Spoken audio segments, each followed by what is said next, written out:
Joseph, son époux, qui était un homme juste et ne voulait pas la dénoncer publiquement, décida de la renvoyer en secret.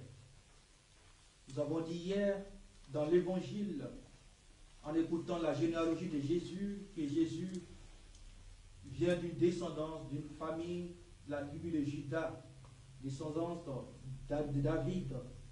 Nous avons dit qu'il a une nature humaine. Jésus n'est pas un avatar d'Israël, ni un génie d'Amazonie. Eh bien, Jésus est né aussi dans un couple, le couple de Joseph et Marie. Donc, il est né d'une mère. Est-ce que Joseph avait des doutes sur Marie? Il faut préciser que Marie n'avait pas encore habité chez Joseph, même s'ils étaient fiancés. Marie vivait encore chez ses parents, c'est ce que nous dit l'Évangile. Mais Marie était déjà l'épouse de Joseph. Elle attendait juste d'être reçue chez lui. Pour Joseph, cette situation de Marie n'était pas quelque chose d'impensable. Parce qu'à l'époque, certains juifs du groupe des Esséniens vivaient le célibat comme des moines. Joseph pense renvoyer Marie discrètement. Mais en fait, on a envie de nous poser la question, qui a informé Joseph? Mais certainement que c'est Marie. C'est Marie qui l'a informé, parce que c'est sûr qu'on ne voyait pas déjà le ventre de la Vierge Marie. Donc c'est Marie qui l'a informé de la nouvelle de l'ange Gabriel et du projet de Dieu sur sa vie. Alors Joseph s'est dit, ce projet me dépasse. Alors je vais la répudier, je vais la renvoyer discrètement. Discrètement, pas qu'il accuse Marie parce qu'il en veut en Marie. Non, pas du tout. Je crois que Joseph connaissait beaucoup mieux Marie et les deux vraiment se connaissaient. Et il savait qu'elle ne serait pas capable de lui faire une telle chose. Alors, il veut la renvoyer secrètement. Ce que l'ange vient apporter à Joseph n'est plus d'information, puisque Joseph est informé par Marie qu'elle serait enceinte, ou même elle est déjà enceinte de l'Esprit Saint. Chose difficile à comprendre, mais quand on est dans le plan de Dieu, on peut écouter ce que ça veut dire. Alors Joseph reçoit de l'ange Gabriel cette intervention tout simplement pour savoir son rôle dans le plan de Dieu. L'ange lui dit ceci. 1. Il ne faut pas renvoyer Marie, il faut la prendre chez toi comme ton épouse. Déjà, c'est ton épouse, puisque vous êtes fiancés. 2. Tu vas donner un nom à l'enfant, Jésus. 3.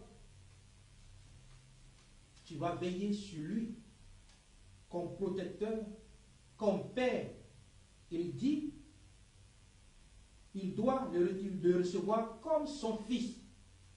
Donc Joseph doit recevoir Jésus comme son fils. L'ange vient apporter la mission de Joseph. C'est sa mission. Voilà ce qu'il doit faire. C'est le plan de Dieu. Est-ce que Dieu a demandé son avis? On ne sait pas. Mais on croit que Joseph serait aussi dans une telle disposition comme Marie à recevoir ce cadeau de Dieu. Cela le dépasse, comme ça dépasse la Vierge Marie, mais il serait dans une telle disposition intérieure à recevoir ce don de Dieu. Qu'est-ce que cela nous apprend pour nous aujourd'hui, chers frères et sœurs? Surtout Joseph.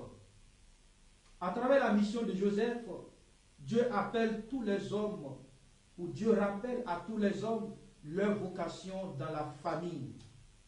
Et la vocation de l'homme, c'est de protéger la vie familiale. Oui, la femme aussi. Mais la femme, en fait, en principe, elle vient comme une aide. Mais ce n'est pas elle qui fait tout. Elle vient comme aide pour aider le premier sur le champ de bataille. C'est l'homme en principe.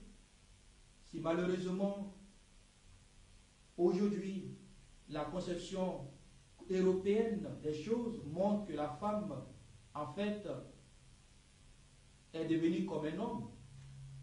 On peut avoir les mêmes droits, les mêmes devoirs, la même dignité d'ailleurs, prônée par l'Église et par la Bible. Mais il ne faut pas oublier le rôle de chacun. L'homme est celui qui protège, la femme aussi, mais il faut toujours quelqu'un en avant. Dans une armée, tout le monde n'est pas chef.